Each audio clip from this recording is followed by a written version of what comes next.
여러분 안녕. 오늘은 수학 5단원 원의 넓이에 대해서 5분 정리 해볼 거예요. 수학은 개념과 문제풀이 총 2편으로 나누어서 촬영할 예정이고요. 각자 필요한 부분을 찾으셔서 수업을 들으시면 더욱 도움이 되겠죠. 자, 그럼 수학 5단원 바로 시작해 볼게요.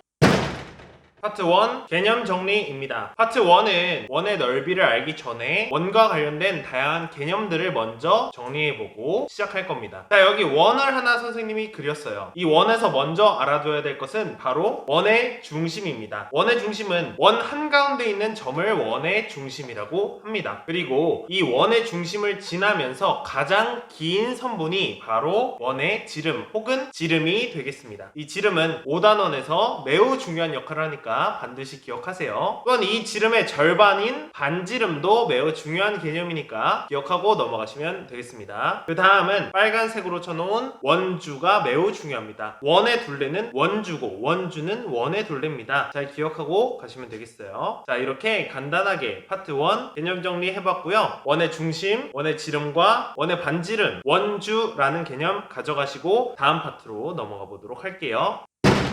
파트 2 원의 둘레입니다. 원의 둘레는 원주라고도 합니다. 먼저 파트 2의 핵심은 원주, 즉 원의 둘레를 구하는 방법을 아는 겁니다. 그 방법은 원주는 지름 곱하기 원주율을 해주면 됩니다. 그런데 여기서 원주율은 과연 뭘까요? 이 개념을 알기 위해서는 다양한 원을 한번 파악해 봐야 합니다. 간단한 예시로 원을 하나 가져왔는데요. 이 원은 지름이 10cm이고 원주, 즉 원의 둘레가 31.4 cm가 나옵니다. 실제로 원을 재봤을 때 나오는 결과예요. 자, 이때 원주율이란 것은 이 원주, 즉 원의 둘레와 지름 사이에는 일정한 비율이 존재한다는 거예요. 즉 원주를 지름으로 나누어 보았을 때 3.14 혹은 약 3.1 혹은 약 3이라는 일정한 비율을 가진다는 거죠. 이것이 바로 원주율입니다. 이것은 비단 이런 모양의 그림뿐만 아니라 어떤 원이라도 다 똑같은 비율로 적용됩니다. 따라서 우리는 지름만 안다면 어떤 원이라도 원의 둘레, 즉 원주를 구할 수 있다는 거죠. 그렇다면 원주율을 활용해서 원주, 즉 원의 둘레를 구하는 방법을 알아볼게요. 자, 원의 둘레, 원주는 지름 곱하기 원주율을 하면 간단하게 나옵니다. 이 예시에서도 지름이 10cm에 원주율 약 3.14를 곱해주면 원주인 31.4cm가 나오게 되죠. 따라서 여러분들 반드시 기억하셔야 될 건 원의 둘레는 지름 곱하기 원주율이다. 다시 원의 둘레는 지름 곱하기 원주율이다. 기억하시고 가시면 되겠습니다. 여기서 하나 더, 원주율은 문제 아래쪽에 보시면 약 3.14다 혹은 약 3.1이다 혹은 약 3이다 주어지니까 너무 걱정하지 마시고요. 주어지는 대로 계산하시면 어떤 문제든 원주, 즉 원의 둘레를 구하실 수 있을 겁니다. 그럼 마지막으로 원주는 지름 곱하기 원주율 기억하고 넘어가시면 되겠습니다. 자, 마지막 파트인 원의 넓이로 한번 가보도록 할게요.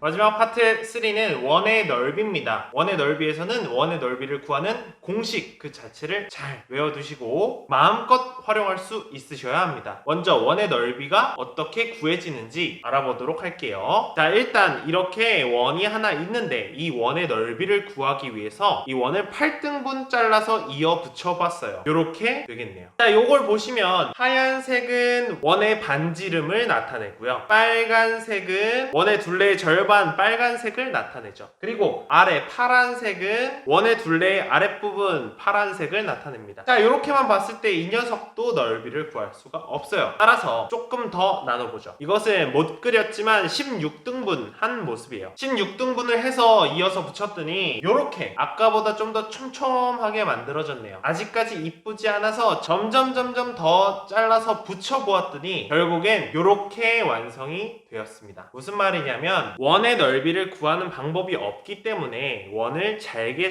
잘라서 이어 붙였더니 결국 직사각형 모양으로 만들 수 있었다는 거예요. 그렇다면 우리는 원의 넓이를 구할 때 이 같은 직사각형의 넓이를 넓이를 구하면 아주 간단하게 해결이 되는 거죠. 그 방법이 이 뒤에 나와 있으니까 한번 보도록 할게요. 자, 여러분, 직사각형의 넓이는 어떻게 구하죠? 바로 가로 곱하기 세로죠. 그렇다면 이 직사각형에서 가로와 세로를 알아내면 되겠네요. 계속 보았어요. 가로는 빨간 선, 즉 원주의 절반이고요. 세로는 하얀 선, 즉 원의 반지름이 되겠네요. 따라서 직사각형의 넓이는 원주의 절반 곱하기 반지름으로 할 수 있습니다. 자, 그렇다면 우리 원주 구하는 방법 배웠죠? 원주는 원의 둘레니까요. 원주율 곱하기 지름 하면 됐습니다. 써주시면 원주의 절반은 원주율 곱하기 지름 그리고 절반이니까 2분의 1을 곱해주죠. 또 반지름은 그대로 내려와서 반지름 한 번 더 해주면 원주율은 원주율 지름 곱하기 2분의 1은 반지름 반지름은 반지름으로 내려올 수 있겠죠. 따라서 원의 넓이는 원주율 곱하기 반지름 곱하기 반지름으로 바꿔줄 수 있겠더라 라는 걸 알 수 있겠네요. 여러분이 기억하셔야 되는 건요, 이런 현상을 거쳤더니 원의 넓이는 원주율 곱하기 반지름 곱하기 반지름이 되었다는 걸 반드시 기억하고 가세요. 따라해보세요. 원의 넓이는 원주율 곱하기 반지름 곱하기 반지름이다. 자, 이렇게 수학 5단원 원의 넓이의 이론은 모두 정리를 했는데요. 사실 중요한 것은 딱 두 개입니다. 하나, 원주 즉 원의 둘레는 지름 곱하기 원주율이다. 둘, 원의 넓이는 원주율 곱하기 반지름 곱하기 반지름이다. 이 두 가지만 기억하고 가시면 5단원은